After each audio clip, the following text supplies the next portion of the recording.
Salamat po. Kindly sit down. I have a prepared speech by my office in the akin, 2 pages. So, basahin ko lang para di ga sakit ang kasing-kasing sang type ani. So, but before that,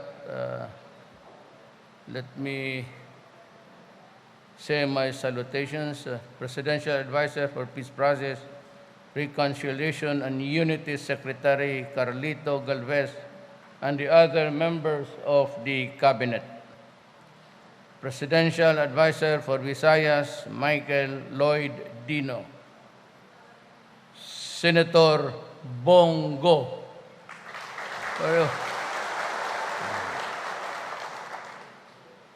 Joint Enforcement Monitoring Committee, GMCO, Co-Chairman Cesariano. Kapatiran para sa Progresong Panlipunan, Co-Chairman Veronica Tabara. Di ko siguro alam, ma'am, we've met many years ago. Ang mahal mong sawa mo noon. Si Tabara. Nakita, nag-usap kami noon. Lieutenant General Noel Clement. Yes, sir. Local government officials of Capiz Province. Why? Aara. Other distinguished guests, mga kababayan, I am pleased to join you on this historic day as I witness the full and immediate disposition of arms, ammunitions, and explosives of the Rebolusyonaryong Partido ng Manggagawa, Pilipinas, the Revolutionary Proletarian Army, and the Boncayao Brigade, Tabara-Paduano Group. Marami ito. I acknowledge the unwavering dedication, effort, and hard work of the Office of the Presidential Advisor on the Peace Process, the Armed Forces of the Philippines, the Philippine National Police, and all partners who work together tirelessly through the years to finally end the hostilities between the government and this armed group. The approval of the signing of the clarificatory implementing document of the 2000 Final Peace Agreement and the implementation of its provisions are necessary in achieving lasting peace in the country. This occasion marks another step closer towards building of a peaceful and prosperous nation. I am pleased to note that this peace-building program has also a social and economic reintegration component through which the government will provide support to enable returnees to become productive members of society. The immediate disposition of arms, ammunition, and explosives of more than 700 members of the Rebolusyonaryong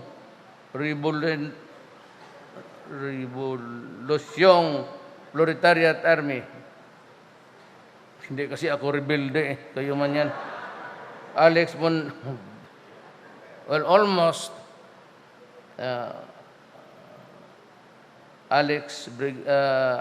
Boncayao Brigade Tabara-Paduano Group is complemented by the provisions of livelihood assistance to the Department of Social Welfare and the development of Armed Forces of the Philippines and the National Housing Authority.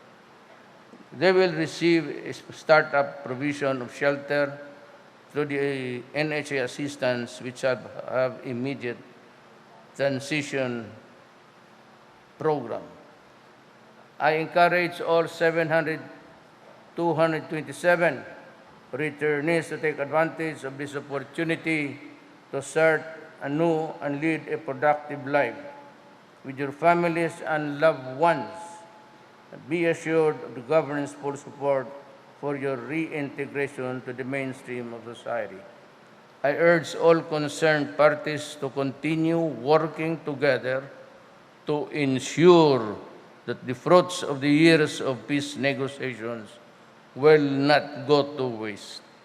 As we sustain the gains of the peace-building efforts, I enjoin all Filipinos to make the Philippines a better place for everyone, where we can live in harmony and at greater opportunities for an improved quality of life.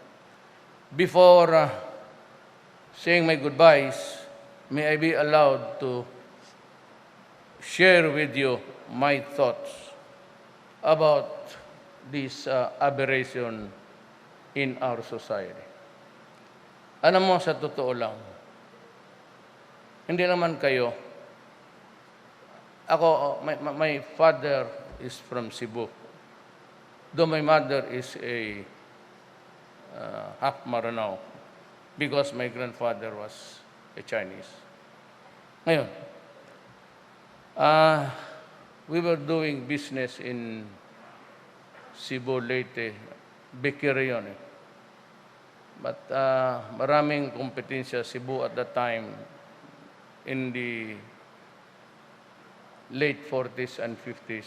Everything was not in its proper, appropriate places. And so most of those who fought in the war, mostly military men, including my father, si Lalianos, who was a major, Almendras, who was also a leader of his group, ventured to Davao. Alam mo, pagdating namin doon,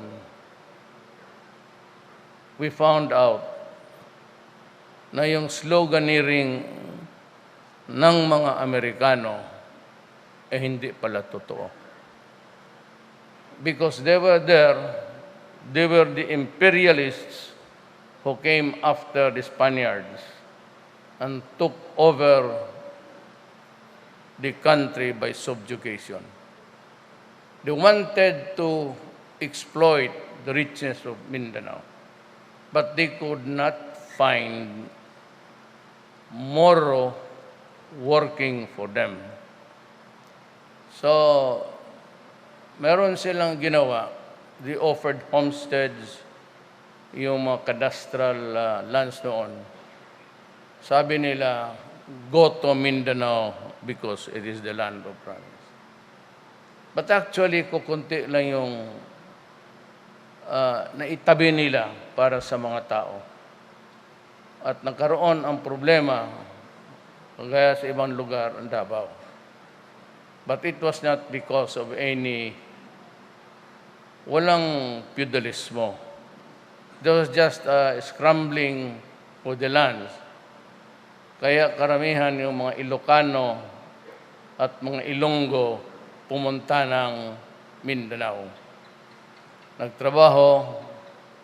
Jensan was a lagging area.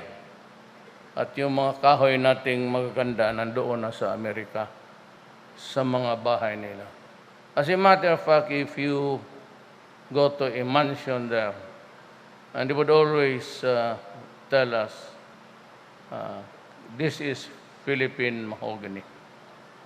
So, medyo ubos-ubos na rin. Kami pumunta doon, found out that there were no available lands. At kung ano man nabili namin yan, bili yan from one person to another. Wala yung ibinigay talaga na lupa. And that contributed to what is now the war in Mindanao. Because they felt ang Moro were deprived of lands by the coming of the Christians in droves. And if you are not a Maguindanao-speaking guy, Iranon, o Maranao, Maguindanao, Calagan of Davao, and the sub-tribes in between, and dito sila Miswari, Tausog, ay ganon ang nangyari. That was the picture. Land, still land.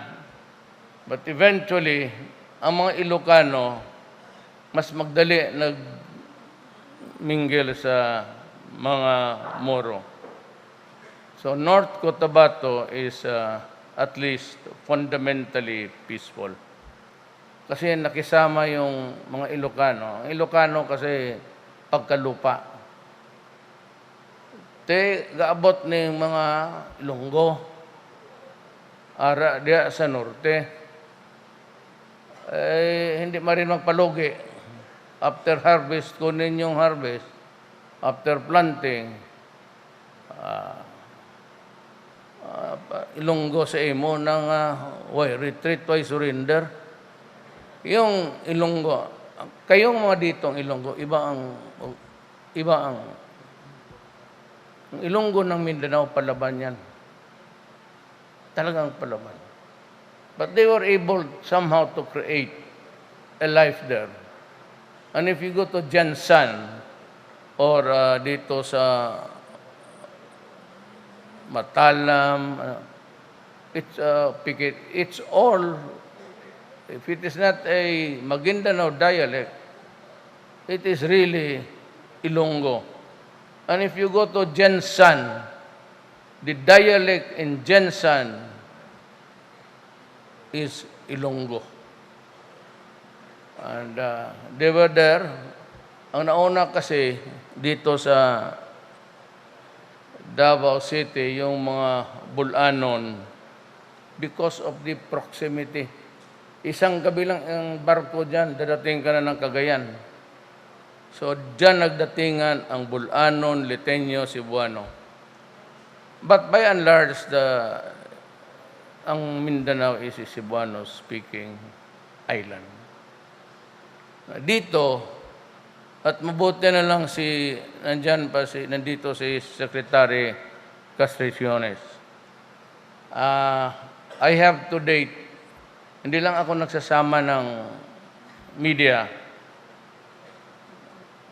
kagaya ng sila, ayaw ko yan sila. Ayaw ko kasi hindi na ayaw ko na personal. Ayaw ko ng publicity. Makati ang puwit ko dyan. I just go around distributing lands, and I have distributed so many thousands of the land titles now. Gusto ko pang tanungin, maya na yung pakpak, hindi pa nga ako natapos. Tanungin si Castriciones ng DAR, are there still available lands that fall within the ambit? Of course, this is no longer land reform. But yung na-award doon sa mga beneficiaries, are there still beneficiaries na hindi pa nila nakuha? Ano nga, sir? It's the law. Alam ko na masakit sa inyo. But the law says that there will be land reform, although Cory, in-exempt niya yung lupa niya, yun, that was the fly in the ointment. Yun ang nakalitsye doon. Pero lahat kinuha nila. Pero ang batas nagsasabi kasi, isauli mo sa tao. Do not hate the Filipinos. Lahat naman tayo biktima ng Espanyol. Wala akong inaanong Espanyol, ha? Yung mga gwapo na Espanyol, hindi kasali yan. Yung mga pangit. They came here, they conquered the country, They divided the land and gave it mostly to the insulares.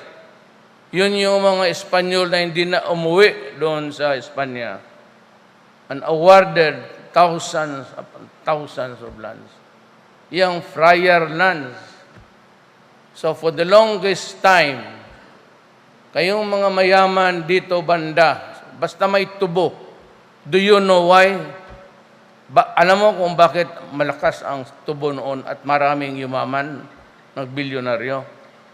Because of the sugar quota. Na may preferential tayo because we were a colony of America na kung sino yung makahawak ng quota siya ang mag-export. Malakas ang sugar noon. Ngayon, patay na. Kasi ang sugar, makukuha mo na sa lahat. Makukuha mo sa corn, makukuha mo there's a new plant in South America, yung leaves. Marami ng pagkukunan. So yung mga may-ari ng sugar mills o plantation, do not blame government because this is a free market. Kung siya, we are member of the WTO. Labas, export ako sa iyo, maka-export ka sa akin. Ngayon, marami ng kompetensya ang sugar. So talagang nag-dive.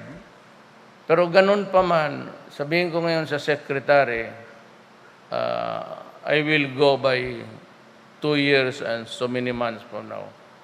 Kumplituhin na niya ang land reform dito at ibigay na ang lahat ng lupa sa gobyerno sa tao dito para to complete the story. Kung wala namang silbi ang lupa ng gobyerno, hindi namang ginagamit, ibigay mo na sa tao kay may problema tayo. That's my offer to the communists. Bibigyan ko pa sila ng bahay. Kayo, mas lalo na kayo, kasi nagkasaulian tayo ng loob. There has been a reconciliation between our warring principles. Prinsipyo lang naman eh. Nakikita ninyo ko. Ganon man ako noon. Kaya sabi ko, nakita ko na si Tabara noon. Estudyante pa kami. At ganon rin. Punta kami ng Mindanao. Wala man pala. So, meron talaga. Dito, binigay. Tapos, yung mga asyendero, huwag kayong magalit sa akin. Kasi ako yung nagsasabi lang ng totoo. Yung mga asyendero, for about 200 plus years, you were lording it over the people. Binigyan kayo ng thousands upon thousands ng mga tubuhan. And tubo was at that time expensive and we had a preferential treatment from America para ano ang hold nila sa Pilipinas. So yung mga sugar quota, yun ang racket ng mga mayaman. So, kayong mga asendero, every bagong modelo ng Mercedes-Benz, mga bahay ninyo, mga anak ninyo sa Amerika nag-aral. But there is always a time. Noon, nang mahal pa ang sugar at kayo ang humahawak. Ika nga dito sa Biblia, there are always a time for everything. May panahon kayo na you were wallowing perhaps in money, pero ngayon, makibagay na kayo. You ain't not that rich anymore. Kasi there's a big slump sa sugar. So, ang gusto ko, kasi meron pang binigay na sa beneficiaries tenants at binili uli. Look, bing ko na sa inyo, sa panahon ko, I will not honor that sale. Kung sabihin mo na binili mo uli, mahirap yung tao eh. Maybe for the first time in his life, he got hold of so much money. At iilan lang yan.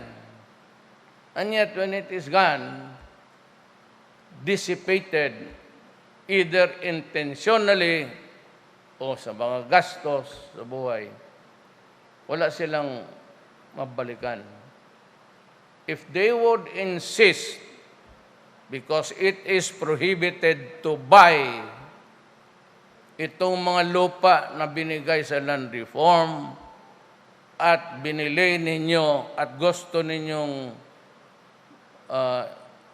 gusto ng tenant kunin at ayaw ninyong ibigay, I will side with the tenants. Kasi alam ninyo na hindi ninyo pwedeng bilihin yan. So, pagdating sa akin, kung magdating sa table ko, I will not honor that contract. Do not give me that shit. Ayusin lang ninyo na yung nabili na pinagbili ninyo, nabili ninyo sa mga tenants na meron talaga silang kabuhayan. Pag hindi babalik tayo sa dati, then we will have again another trouble.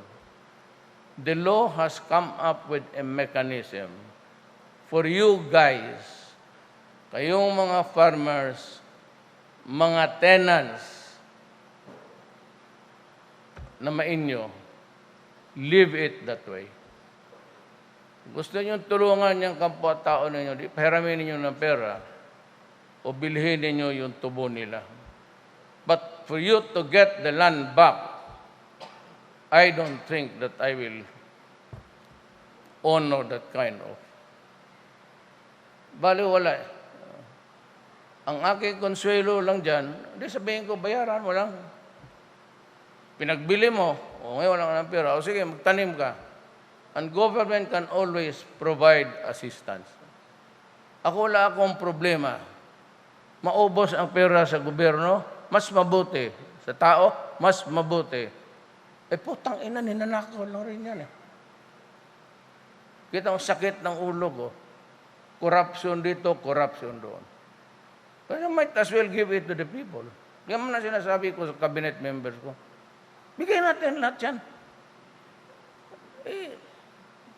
Nanakawin lang rin yan. Yan ang Dutch method. Dito sa inyo, malakas ang... Bakit? Sa Davao, Mindanao, punta ako ng bukid, kukuha ko doon ng karamihan doon, lumad, natives. Kukuha ko. Bubula, ayan, bakit siya may, noon may plantasyon. Bakit kayo dito walang titulo? Kaya madali makuha. Pero yung taga rito sa Negros, pati dito sa lugar ninyo, may problema tayo. Kasi ang rebelde dito, merong history na sa utak niya. Na for years, ang lolo ng lolo niya at ang tatay niya ay trabahante lang at wala talagang alibyo sa buhay. At nakikita niya yung mga mayaman na magkapapera, bili ng mga kotse, kung saan nag-aaral mga anak. There was a time, there is always a time to be rich, filthy rich, plenty of money, but a time also to be just within your earning capacity, minus yung kinuha sa development ng bayan. So yan ang intindihin niyo. Dito, gaya ng sagay, inubos ko na doon kasi ang problema nitong NPA, komunista talaga na true and true. Ako, noon, sabi ng mga military, left ako. Dayo lang kami sa Mindanao. Nakakita ko gaano kahirap kami. Hindi na ngayon. Magbubulahin ko kayo. Pero pagdating namin doon, nakatikim rin kami ng demolition. And to think that my father, many years after, became the governor of Davao. Napunta kami sa Davao, na-demolish yung bahay namin. Yung likod ng Ateneo de Davao. It was, tawag nito sa, wetland, pagat-patan. I don't know if that's the word sa inyo.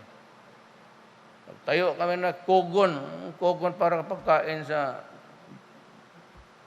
kabayo. May tartanilya pa man noon. Kaya yun, mahirap na. Dito, kakita nila generation after generation after generation. Ang pamilya nila walang alibyo. Davao, wala kasing binigyan ng except, of course, yung Wallstrom. Yung mga Amerikano, binigyan nila ng 1,007. It's now being planted with banana by, nasa kamay na ni Kuhang ko. Yung Padada, if you've been assigned there, Padada hanggang used to be known as the Christensen plantation. Isang Amerikano lang. Malita. Kay ano yan? Kay Durumal plantation. So, yung Turil, Rasa yan. Bigano. Then, Davao City, yung Bangkiruhan kay Marpori.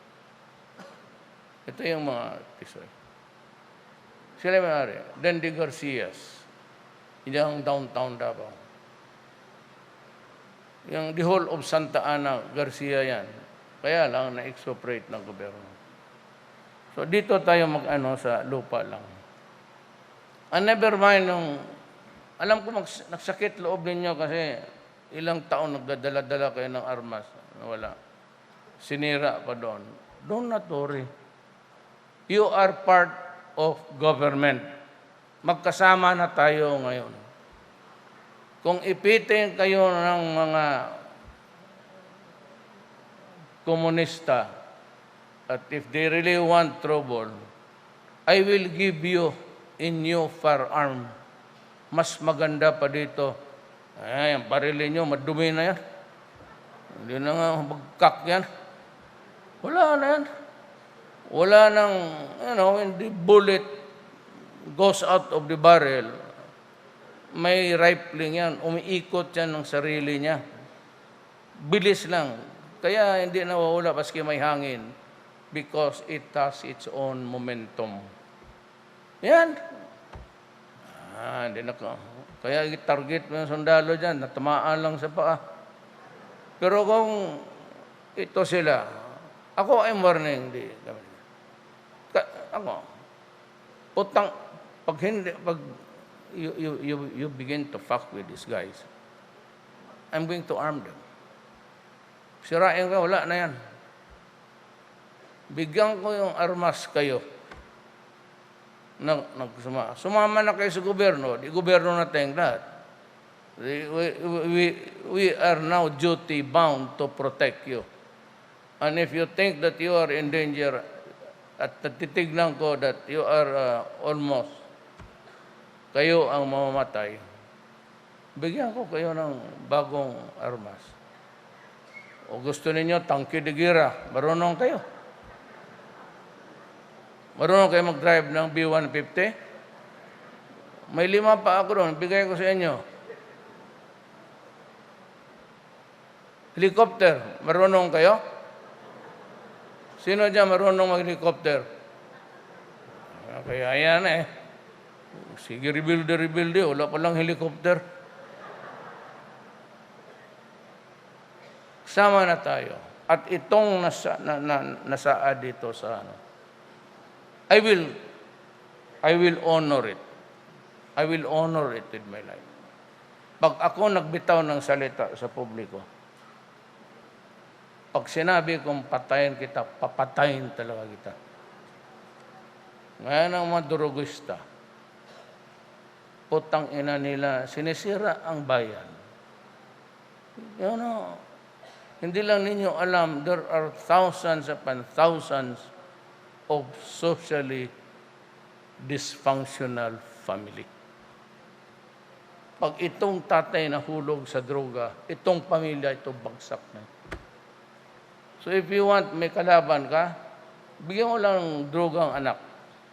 Then, that family would have a hell of a problem to solve.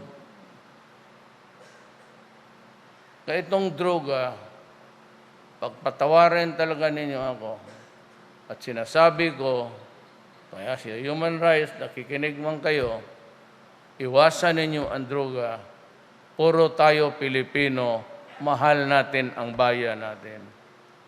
At hindi ako papayag na masira ang mga anak natin. Kasi pagtanda natin, yun ang mga anak natin, yun ang maghungit sa lugaw mo, magbili ng medisina, wag naka-ospital ka, yun ang maghanap ng pera, magprenda ng lupa, at pagkamatay mo, yun ang maglibing sa iyo at iiyak para sa iyo. So, itong droga, talamak na yan. It's really, araw-araw, makita ka, droga. Kung hindi ba naman talamak, every dyan sa, anong news niyan? Sa crawler, yung crawl, tumatakbo. Kita mo, may droga talaga, every day. At every day may namatay akong pulis. Sigurado, nga totoo, buong Pilipinas, may isang pulis ako patay. 2. Itong mga human rights, ang binibilang, yung patay na putang ina niyang kriminal. Hindi na lang binibilang yung mga biktima. Yung nanay, rape, patay. Yung asawa na nanay na butar, bulag, rape, patay. Yung bata sa Makati. Narinig ninyo yun? O droga. Tinalian niya ang bata. 1-year-old. Tapos, ipinilat niya ang ari niya sa puwit ng bata. Makati. 5 days ago. Patay. Tapos, kinagat pa niya yung ari ng bata. Parang tinanggal niya. Ang human rights, hindi nagpapublish ng putang ina kayo. Litse. Ang gusto ninyo makita, yung puta na katihaya dyan, patay, pinatay ni Duterte, extrajudicial killing. Sabi ko sa iyo, pag sinira mo ang bayan ko, talagang papatayin kita. Wala akong human rights man. Ikulong man ninyo ako pagkatapos, bitayin ninyo ako, barilin ninyo ako, okay lang. Pero hanggang ako pa ang presidente, huminto talaga kayo. Pag hindi kayo nahinto, sa panahon ko, sa termino ko, mamamatay ka talaga. Magpangkahan na lang tayo. Hindi ko talaga matanggap.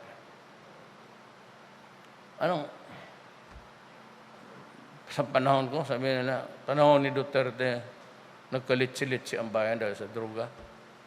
Huwag sa panahon. Not during my time. Huwag mong gawin. Talagang tutudasin kita. Human rights, hindi kayo makatulong. Maya na lang. Saan ninyo ako kulungin, okay lang. Basta may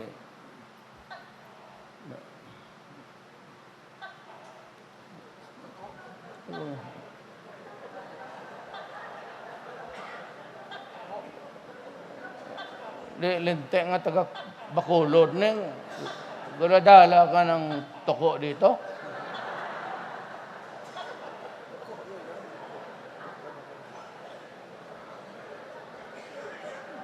Lungga man eh.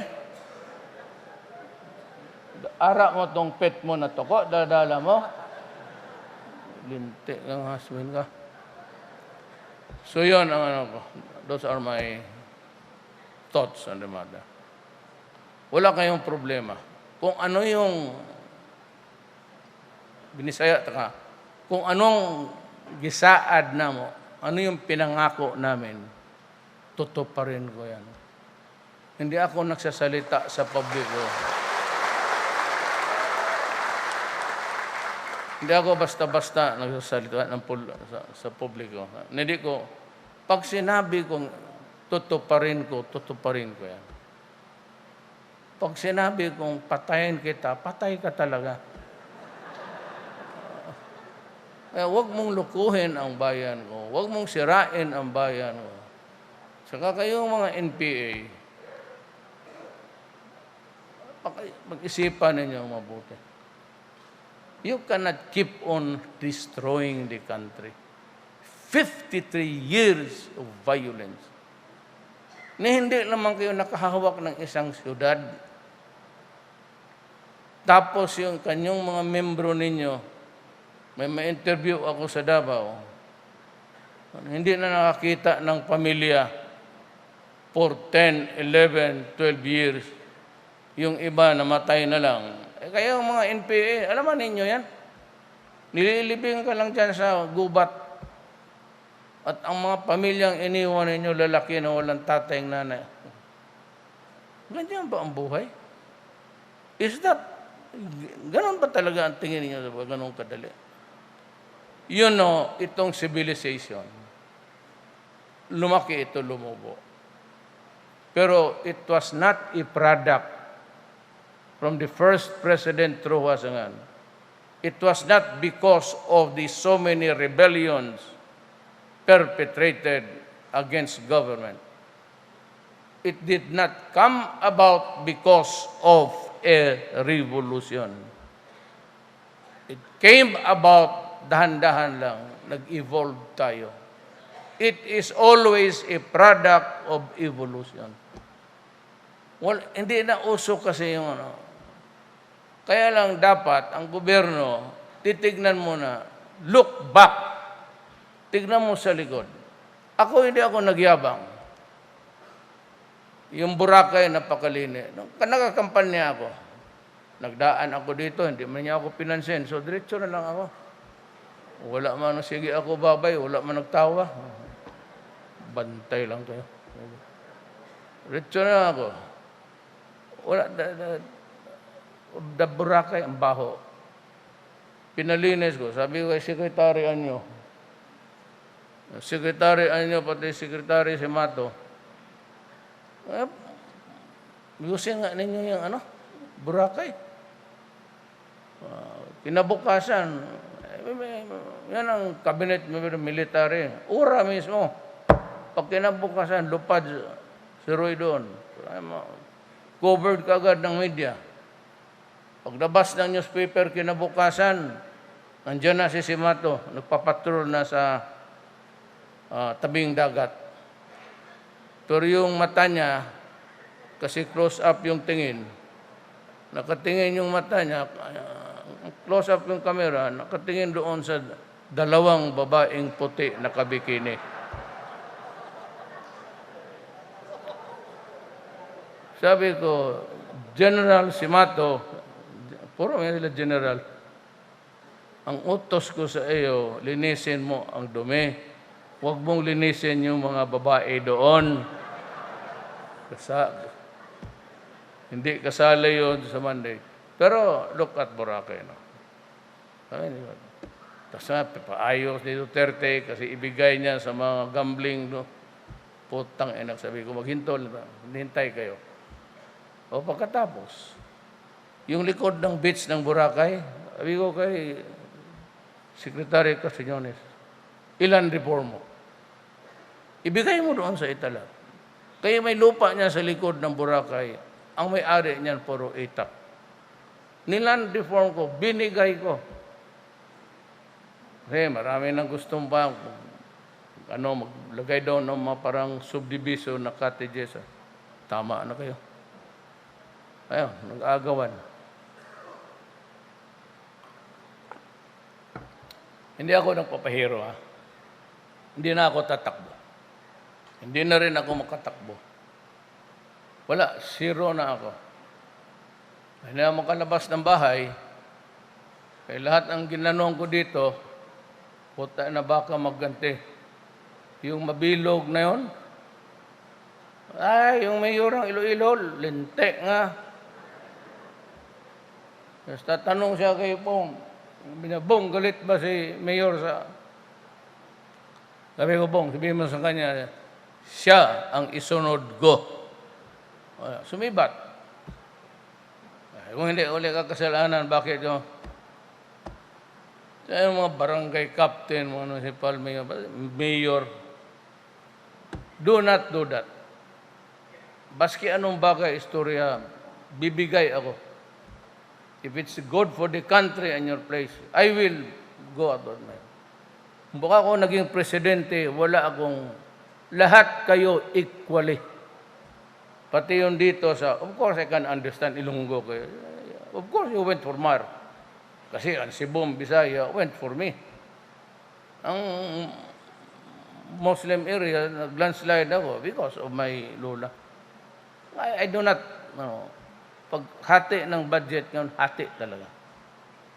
Kung ano yung ibigay sa iba, ibigay sa inyo. Wala akong na ito ibigay kay King. Wala man nagtulong sa akin. So wala ako yung utang na loob. For the first time, wala kang makita dyan sa Malacanang na politiko. Wala talaga. Zero.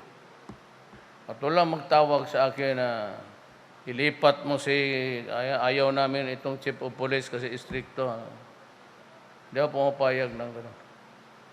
Usapin mo si Albayalde kung anong kasalanan. Military lalo na. Hayaan mo yung trabaho nila. They have a job to do. And they ought to finish it. So, kumain na kayo, no? Hindi pa. Si ma'am yung nakayelo, medyo putla ka na, ma'am. So, babay na lang, ma'am, ha? At sorry for taking much of your time, but I said, I have to add something para makilala ninyo ako. Thank you. So, maraming salamat po. Thank you, Mr. President.